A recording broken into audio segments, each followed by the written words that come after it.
Hello students, দেব coaching সেন্টারে সবাইকে স্বাগত। আজ সমরেন্দ্রনাথ মোদকের লেখা নবম শ্রেণীর ভূগোল ও পরিবেশ বই থেকে তৃতীয় অধ্যায় ভূপৃষ্ঠের কোন স্থানে অবস্থান নির্ণয় এর অনুশীলনী থেকে প্রশ্নোত্তর নিয়ে আলোচনা করব।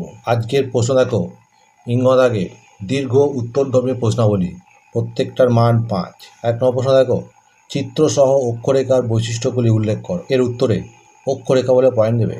লিখবে নিরক্ষরেখার উভয় দিকে নিরক্ষরেখার সমান্তরালভাবে পৃথিবীর পূর্ব দিক থেকে পশ্চিম দিকে 1 ডিগ্রি পরপর যে 90টি পরস্পর সমান্তরাল রেখাবৃত্ত কল্পনা করা হয়েছে তাকে প্রত্যেকটিকে অক্ষরেখা বলে।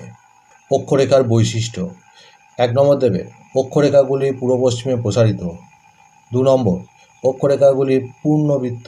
3 নম্বর প্রত্যেকটি অক্ষরেখা নিরক্ষরেখার সমান্তরালে অবস্থিত, এই জন্য একই অক্ষরেখায় অবস্থিত যে কোনো স্থান থেকে নিরক্ষরেখার দূরত্ব সর্বদা সমান থাকে। 4 নম্বর লিখবে অক্ষরেখাগুলির পারস্পরিক দূরত্ব নিরক্ষীয় অঞ্চলের তুলনায় মেরু অঞ্চলে কিছুটা বেশি। 5 নম্বর লিখবে অক্ষরেখাগুলির মধ্যে পৃথিবীর মাঝ বরাবর অবস্থিত নিরক্ষরেখার পরিধি সবচেয়ে বেশি। 6 নম্বর লিখবে অক্ষরেখাগুলির পরিধি নিরক্ষরেখা থেকে মেরুদ্বয়ের দিকে ক্রমশ ছোট হতে হতে অবশেষে 2 মেরুতে বিন্দুতে পরিণত হয়। 7 নম্বর লিখবে অক্ষরেখার পরিধি সর্বত্র সমান নয়। 8 নম্বর লিখবে একই অক্ষরেখা অবস্থিত পৃথিবীর সমস্ত স্থানের অক্ষাংশ সমান। 9 নম্বর লিখবে একই অক্ষরেখায় অবস্থিত বিভিন্ন স্থানের স্থানীয় সময় আলাদা হয়। 10 নম্বর লিখবে একই অক্ষরেখা অবস্থিত বিভিন্ন স্থানের দিনরাত্রির দৈর্ঘ্য এবং জলবায়ু প্রায় একই রকমের হয়। তোমরা এই চিত্রটা এঁকে নেবে। 2 নম্বর প্রশ্ন দেখো, চিত্রসহ দ্রাঘিমা রেখার বৈশিষ্ট্যগুলি বিবৃত করো। এর উত্তরে দ্রাঘিমা রেখা বলে পয়েন্ট দেবে। লিখবে ভূপৃষ্ঠে যেসব স্থানের দ্রাঘিমা সমান বা একই সেই সব স্থানকে কোনো কাল্পনিক রেখার দ্বারা পরস্পর যুক্ত করলে যে রেখাটি পাওয়া যায় তাকেই দ্রাঘিমা রেখা বলে। বিস্তার, দ্রাঘিমা রেখাগুলি পৃথিবীকে উত্তর দক্ষিণে বেষ্টন করে আছে। আকৃতি ও দৈর্ঘ্য, প্রত্যেকটি দ্রাঘিমা রেখা অর্ধবৃত্ত এবং দৈর্ঘ্য সমান। দ্রাঘিমা রেখাগুলি পরস্পর সমান্তরাল নয়, 2 মেরুবিন্দুতে এগুলি মিলিত হয়েছে। মান, দ্রাঘিমা রেখাগুলির মান মূল মধ্যরেখার পূর্ব পশ্চিমে ক্রমশ বৃদ্ধি পায়।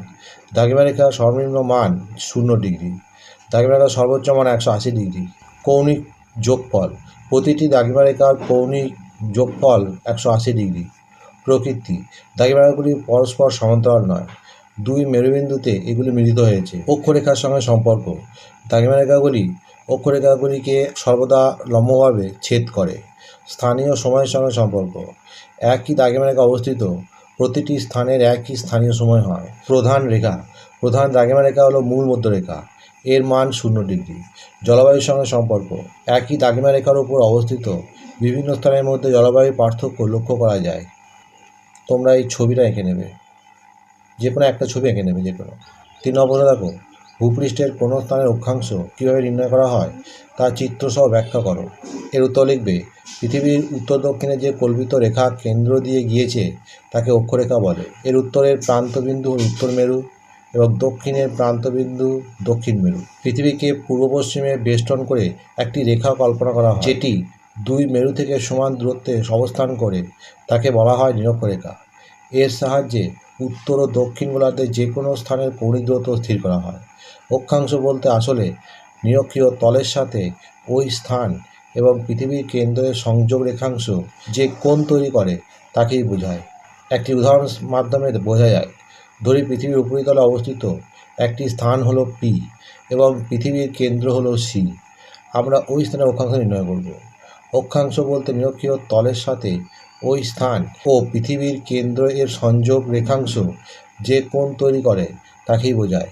পি ও সি এর সংযোগ রেখাংশ নিরক্ষীয় তলের সাথে চিত্র অনুযায়ী 40 ডিগ্রি কোণ উৎপন্ন করেছে।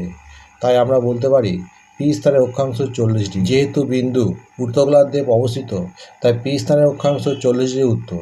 অনুরূপভাবে দক্ষিণ গোলার্ধে কোনো স্থানে অক্ষাংশ নির্ণয় করা যাবে এবং অক্ষাংশের মানের শেষে দক্ষিণ কথাটি উল্লেখ করতে হবে। তোমরা চিত্রটা এখানে রেখে নেবে।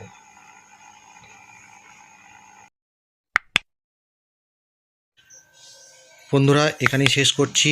পরবর্তী ভিডিওতে আবার দেখা হবে। ভিডিওটি ভালো লাগলে অবশ্যই লাইক, কমেন্ট, শেয়ার করবে।